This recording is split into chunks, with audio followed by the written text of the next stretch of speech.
जय Jagannath. Hello friends, आज ये वीडियो रे हमें +3 फर्स्ट सेमिस्टर एईसी पेपर जोटा कंपलसरी अच्छी आर्ट्स कॉमर्स साइंस रो हमें परिशुद्ध भाषा और लिखन धारार क्लास करबा। देखंतु ए सब क्लास पूर्व हेची किंतु एटा हला हमें ब्रह्मपुर यूनिवर्सिटी पई क्लास करूचंती। एटा प्रथम यूनिट रो क्लास करूचन। देखंतु एग्जाम टाइम रो जो भी क्लास होची तो सेउडू ही सब क्वेश्चन आसीबो। तो मोस्ट इंपोर्टेंट क्लास रहिबो एटा। तो सब ब्रह्मपुर यूनिवर्सिटी पिला टिके कमेंट करिवे काहे ना आपण पई क्लास होची आ एउडू ही क्वेश्चन आसीबो। यूनिट 1 नो अधिकांश क्वेश्चन एउडू आसीबो। तो ए क्वेश्चन आछी कि नाही पछर जाई कमेंट करिवे। तो सेति पई भलो भाबरे देखंतु हला। केही भी क्लास को मिस करंतुनी, सांग को समिस्ते शेयर करंतु।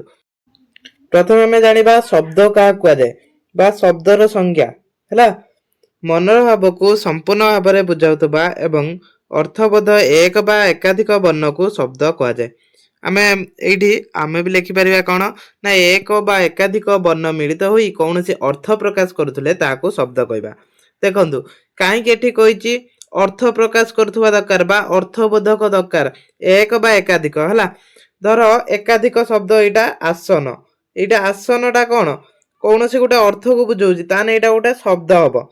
आमे जदि एटा लिखि दबा सनआ तो एटा गोटे अर्थ बुझौनी, एटा शब्द हबनी। सेति पई कहला एक बा एकाधिक वर्ण मिलित होई कोनोसी अर्थ प्रकाश करथले ताको आमे शब्द कहबा।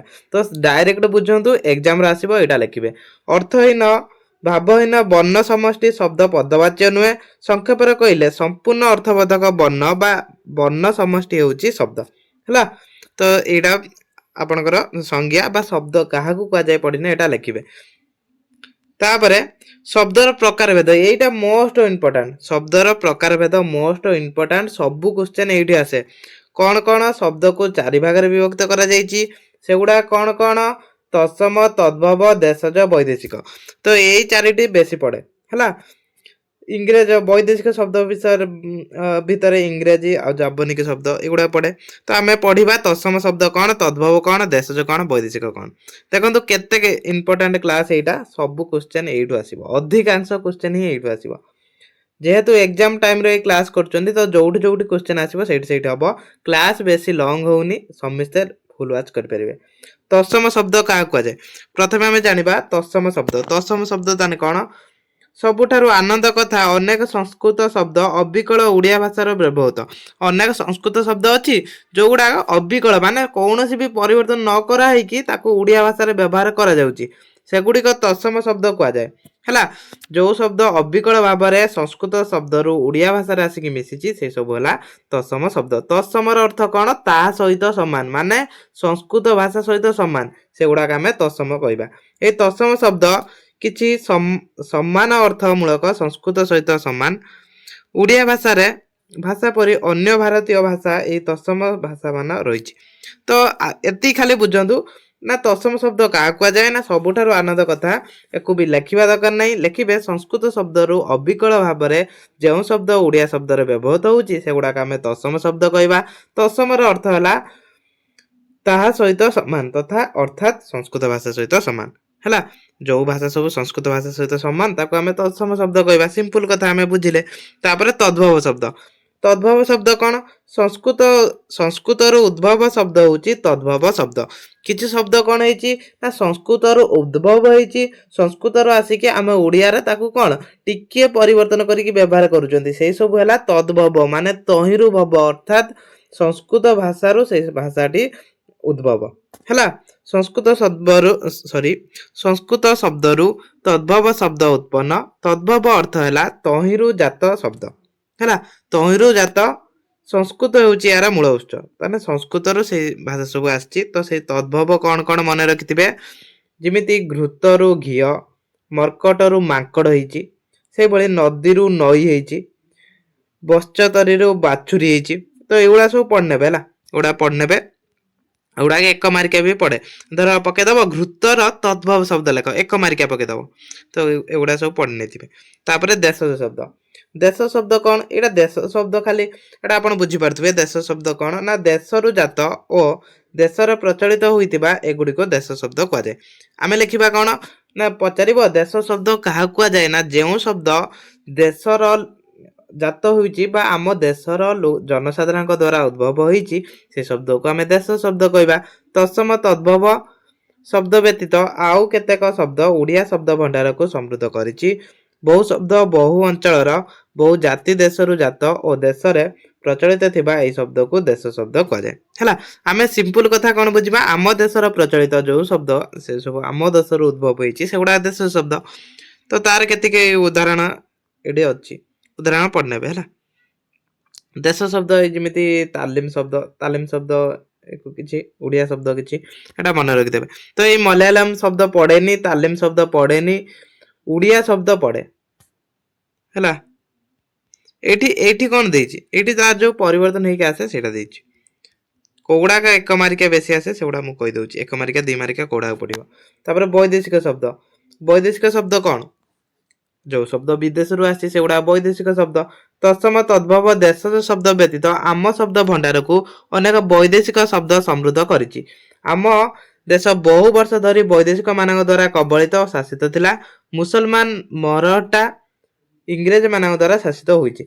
एठी कोन कहला टिके बुझंतु एठी कोन कहला ना तत्सम तद्भव देश शब्द व्यतीत आम शब्द भंडार को अनेक वैदेशिक शब्द समृद्ध करिछि माने कोन अनेक वैदेशिक शब्द अछि जोगुडा का आसी आम जो देशज शब्द सहित मिसिछि हला। आम ओडिया शब्द मध्य अछि हिंदी शब्द मध्य अछि वैदेशिक शब्द। तो सब शब्द को कोन करछि बा सब भाषा को सेटा प्रभावित करछि। आम देश बहु वर्ष धरी वैदेशिक मानक द्वारा कबलित और शासित होइछि। आम देश कोन हेछि ना बहु वर्ष पराधीन थिला। मुसलमान माने शासन करथिले मराठा माने शासन करथिले इंग्रेज माने शासन करथिले।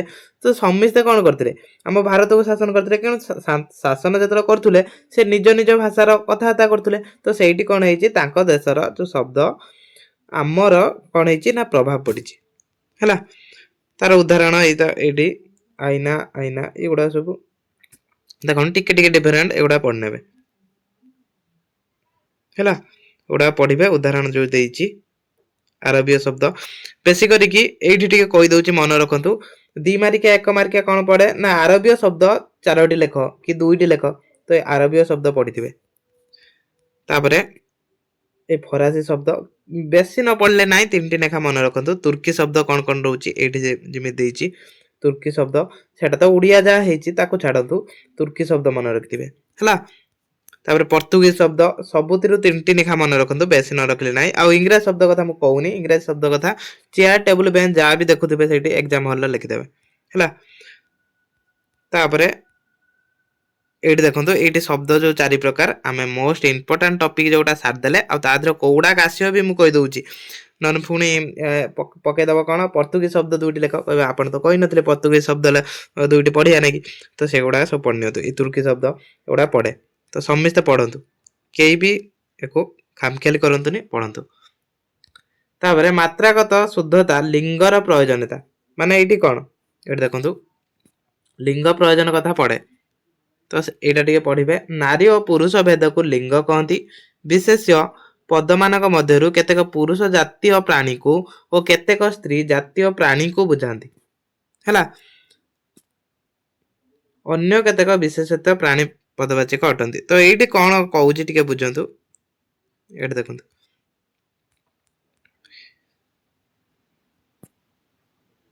एठी हमर कहिछि कोन ना लिंग चारि प्रकार कोन कोन पुल्लिंग स्त्रीलिंग उभयलिंग आ गुडे क्लीबलिंग एठी देखंतु। यादर क्वेश्चन कोन हबा हमें जानिबा। तो क्वेश्चन अनुसार हमें पढिबा हला डायरेक्ट काहे ना एग्जाम अछि बरहमपुर यूनिवर्सिटी पिला समिस्ते कोन सांग मानको शेयर कर दियो। प्रथमे पुल्लिंग का कुआ जाय धरो 2 मार्क क्वेश्चन आसीओ पुल्लिंग का कुआ जाय तार उदाहरण दुईटी लेख। तो लिखिबे समस्त पुरुषवाचक नाम को पुल्लिंग कुआ जाय ता पुरुष जातीय प्राणी को बुझाए जेमिति कि पिता पुत्र एमिति उदाहरण दे परिबे। तापर आसिला स्त्रीलिंग कोन समस्त स्त्री बा नारीवाचक नाम को स्त्रीलिंग कुआ जाय।